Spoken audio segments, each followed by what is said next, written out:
And the special counsel report that cleared President Biden from mishandling classified documents has turned into a political controversy. The report said a jury probably wouldn't convict him because he came across as a, quote, elderly man with a poor memory. WGN's Jenna Barnes is in the newsroom now with reaction. Jenna? Mike and Jewel, Democrats are coming to the president's defense, calling the special counsel's comments about his memory politically motivated.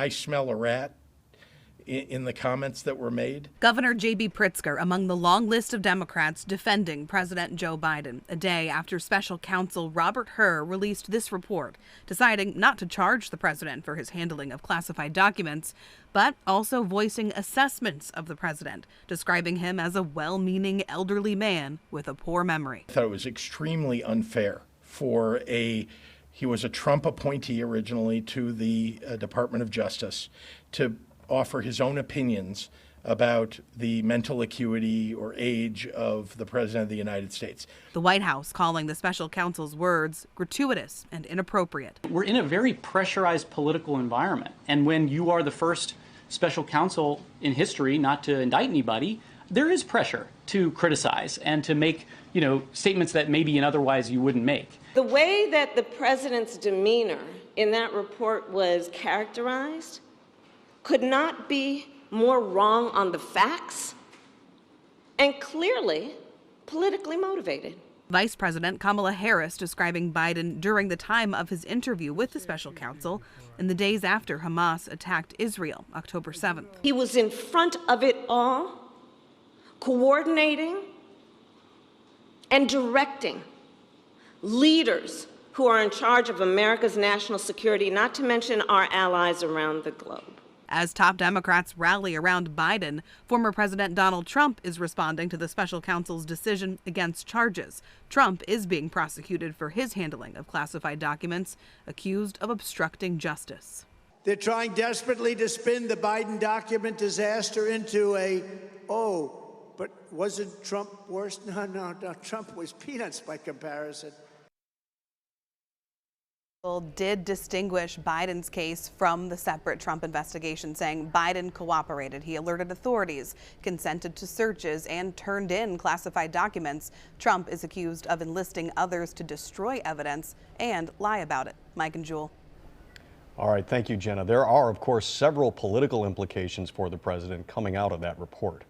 And joining us now to talk about them and other political headlines from this week is North Central College political professor Suzanne Schad. Suzanne, thank you so much for joining us. It's great to have you on the show.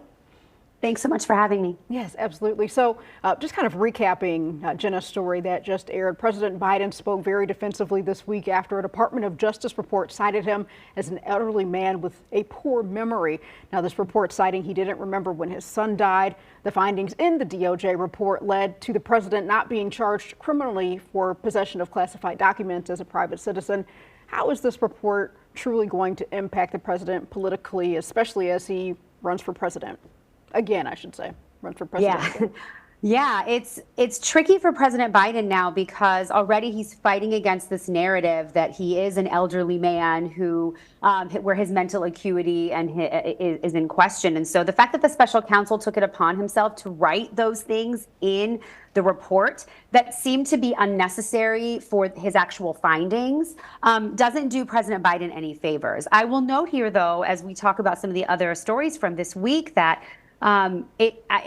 because of the way that we are so wedded and tied to our partisanship, that even though this is a narrative that's going to run through the campaign about whether he's mentally fit, it may not necessarily do a lot to dissuade Democratic voters for voting for him because of what the alternative is most likely going to be. And so I think the challenge is going to be moving along if this story gets more legs and if potential nominee Trump is going to keep talking about it, is that President Biden has to get out there to show and prove that he is mentally fit for this job.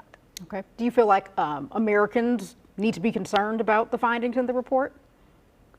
So I would say here that the one thing that special counsel did very well was to note the differences in the cases between President Biden and, who was Vice President Biden at the time where the documents came from, and for former President Trump, right? That those distinctions are important, that when President Biden found the documents, he released all of them. He gave testimony. He was not combative or obstructive, which is very different from what happened with former President Trump's case. And so the special counsel said that there's nothing that warrants charges. And so in this matter, at least legally, this case is now closed. Professor, this week, justices on the U.S. Supreme Court heard oral arguments in the effort to disqualify Donald Trump from the ballot in Colorado. A majority of the justices appeared poised to side with Trump. What are the implications of this impending decision, and when can we expect it? Yeah, I mean, listening to the oral arguments, it didn't seem like any of the justices were particularly persuaded by the lawyers from Colorado about keeping President Trump off of the ballot. There were some interesting legal and constitutional questions, and bringing up some political questions about taking someone off of the ballot and what that would do for the voters and for potential backlash from that. And so what the voters, those in Colorado who brought the case, they want the court to rule by the end of this weekend. And that is incredibly unlikely. I mean, to write an opinion or a series of opinions, if necessary, can take a considerable amount of time. I think the court feels a bit of a rush to at least release something.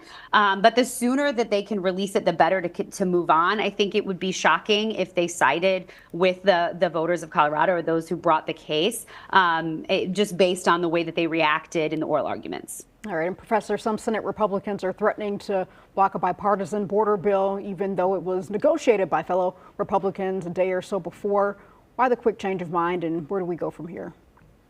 I mean, this was 4 months in the making to get this bill together, and it's not just funding for immigration; it's also the funding for Ukraine and for Israel. They're all tied together. If we remember that the Republicans said we won't consider any type of aid to Israel or Ukraine if we don't deal with the border issue. And so the turnaround came within a day, actually. And to be honest, most of it came from former President Trump saying, if you pass this legislation and I become president, we're going to have some trouble. You're going to have trouble working with me.